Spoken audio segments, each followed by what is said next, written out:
Um, Hi. Good afternoon.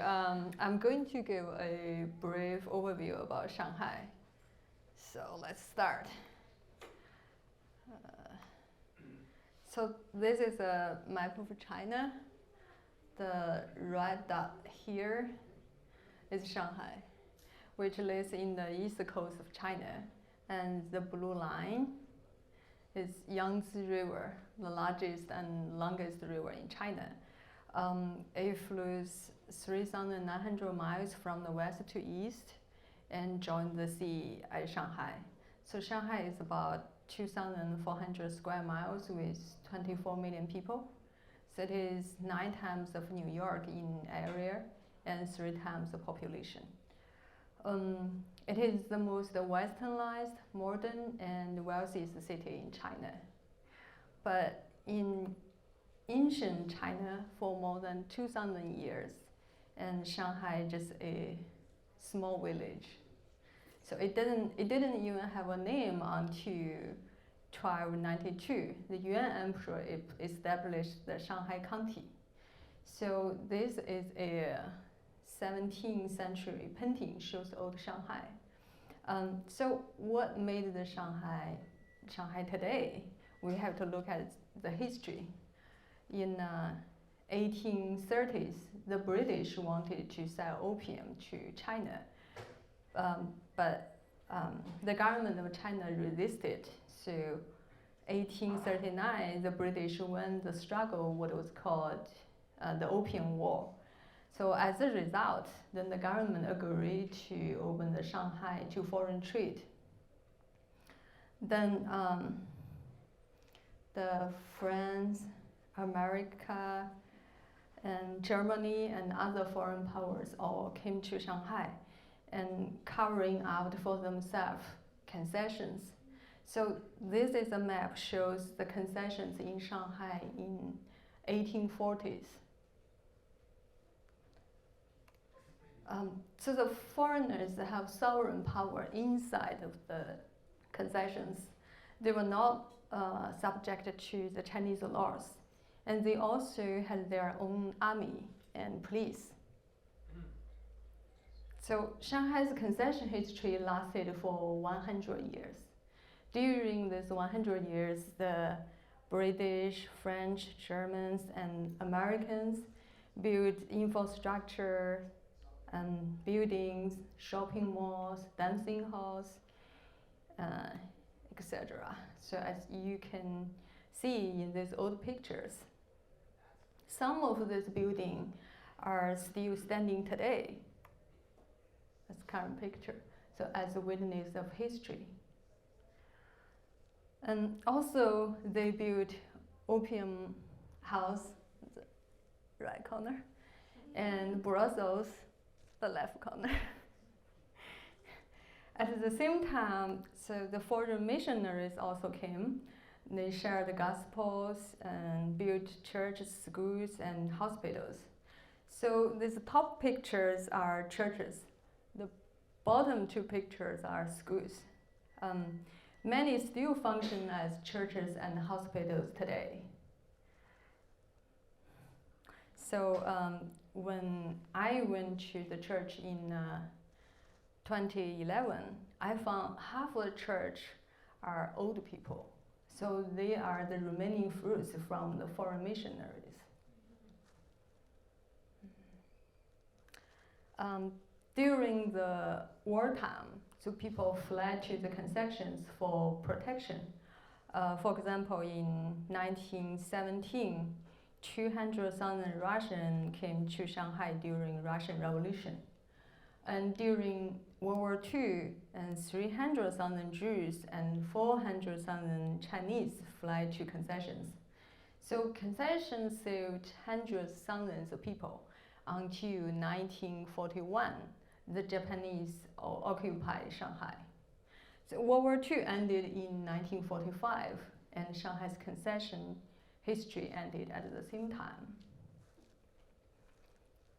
Then, 1949, the Communist Party took over China. So they drew out foreigners, banned all religions, closed the opium houses, brothels, and dance house, and other entertainment. Everybody dressed in the same way as the top picture shows. But however, Shanghai remains the economic center for China. And my mom told me, made in Shanghai was the most desirable product in her time. So today, if a guy wants to get married, the guy may hold a diamond ring and like, look at this diamond, will you marry me? But in 1950s to 1970s China, a guy might be holding a watch, like, look at this Shanghai watch, will you marry me? Like the Shanghai watches, bicycles, radios, and sewing machines, etc. That's how desirable they were. So in 1978, China opened the door to the world, and Shanghai walked in the modern era. Lots of skyscrapers are built, and Shanghai Tower is that one. It's the second tallest building in the world, and the Shanghai Maglev train, the top one, is the first commercial high-speed magnetic levitation train. And Shanghai port became the biggest port in the world, and people come to Shanghai from all over the world, including me. In 2002, I decided, I wanted to go to the best city in China. So I went to Shanghai, and my sister as well. So we lived in Shanghai for 11 years.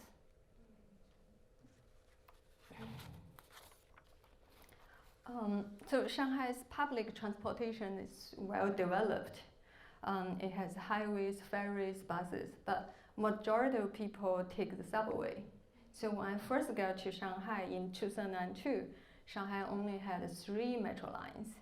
And this year, it had 19 lanes with 420 miles track, which makes it the longest metro system in the world. And more are still being built. So this is the Shanghai Metro Map. It covers all the urban areas and connects the suburbs. So another picture of the metro system. So it operates from 5 a.m. in the morning and stop after 10:30 in the evening. When Ming and I went to China, we were able to get everywhere by the metro line, including airport. Last year, the highest record is 12.5 million rides on the metro in one day. So I took this picture when we were in the train. So this wasn't rush hour. In rush hour, we wouldn't have the room to take any picture.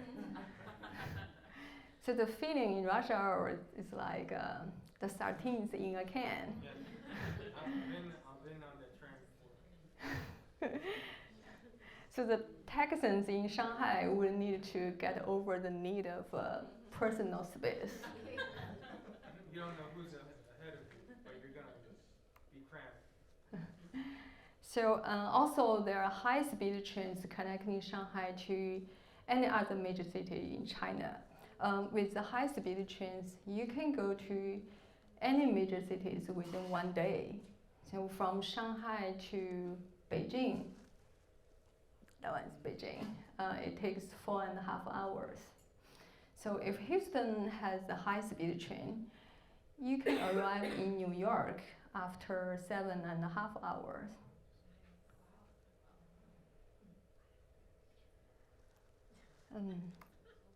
Then food. Shanghai has amazing food and restaurants, including many foreign cuisines.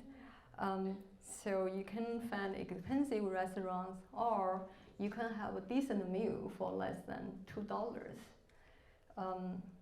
So American chain restaurant made changes to adapt it to the local culture.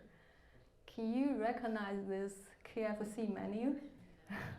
So KFC in Shanghai has this taco-like items, congis, egg tart, spring roll, and some KFCs even provide this dessert menu. Ice cream, milk tea, coffee, and waffle. So only when I came to the US, I realized, oh, the American KFC is about fried chicken. So another example is Pizza Hut. I remember I had this conversation with Ming. Hi, maybe we try some fancy American food today, like Pizza Hut. So Ming stares at me. What are you talking about? Pizza Hut is a fast food. But let me show you the Pizza Hut in Shanghai. So this is the Shanghai Pizza Hut. So when you walk in the restaurant, a waiter leads you to your seat and lights a candle on the table and give you a 15-page menu.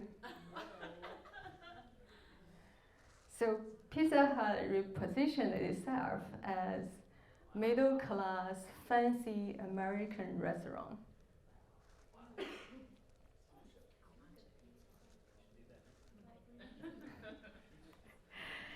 So Shanghai is continuously changing every year. 15 years ago, shopping malls were everywhere. So my friend and I would go to the shopping malls to shop. But today, most people shop online and will receive the item the next day. So some websites even provide the same-day delivery. So lots of neighborhoods have this kind of drop-off box. And also, mobile payment has become very popular. So Alipay and WeChat Pay are the two dominant apps. When Ming and I traveled in China 2 weeks ago, people don't carry a wallet anymore. So everybody use Alipay or WeChat Pay with their phones. For example, this vending machine, it says, the middle blue part, it says, scan QR code, pay me. And on the left side, so this vending machine doesn't accept any cash or card. You can only use mobile payment. So also every street vendor has a QR code. So this is how it works. When you need to transfer money to someone, you scan his QR code. Then you put in the number you need to transfer with password. Then the next second, ding, he will receive a message. You received this amount of money from so and so. So Alipay and WeChat Pay transfer money instantly. Yeah. And also when we went to a church, we found every pew had this card, which tells you to scan the QR code to give offering. So what's more, even the panhandler have QR code for you to give them money.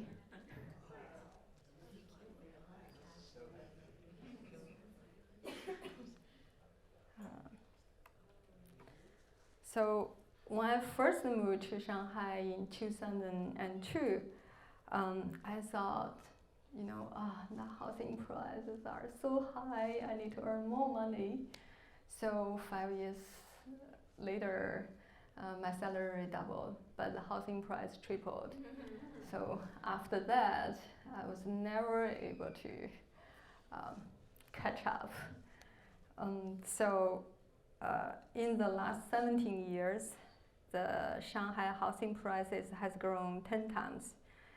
A 1,000 square foot apartment will cost $725,000 on average.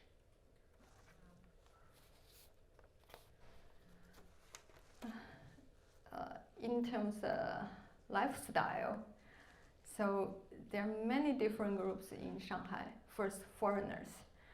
There are more than 175,000 expats work and live in Shanghai.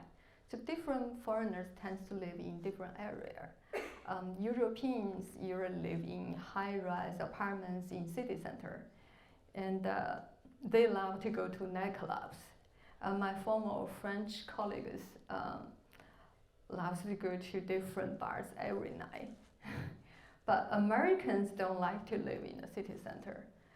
This is one of the American neighborhood.